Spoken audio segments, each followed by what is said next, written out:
ఆధార్ కార్డులో నా పేరు లేకపోతే నా పరిస్థితి ఎట్లుంది తెలిసాక నా పేరు ఉందో చూడు, నాకు ఆధార్ కార్డు ఎందుకు రాలేదు, ఆరోగ్యశ్రీ కార్డు ఎందుకు రాలేదు అని సచివాలయం చుట్టూ తిరుగుతాం, ఎంఆర్ఓ ఆఫీస్ చుట్టూ తిరుగుతాం. పేరు లేదే నా పేరు కనపడలేదు. ఇళ్ల స్థలాలు పట్టాలు ఇచ్చేటప్పుడు మన బాధ చూడాలి. ఉచితంగా ఇల్లు పట్టాలు ఇస్తున్నారన్నారు అనుకో, ఎక్కడ బడి దగ్గరికి రామన్నారు.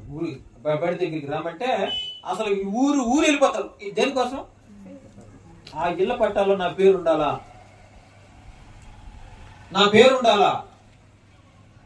నేను నిన్ను పేరు పెట్టి పిలిచి ఉన్నాను. ఎవని పేరైనను జీవ గ్రంథమందు వ్రాయబడినట్టు కనబడని ఎడల వాడు అగ్నిగుండములో పడవేయబడును అనే వాక్యం తెలుసా? ఎవని పేరైతే జీవ గ్రంథంలో ఉండదో వాడు అగ్నిగుండానికి వెళ్ళిపోతానని రాయబడింది.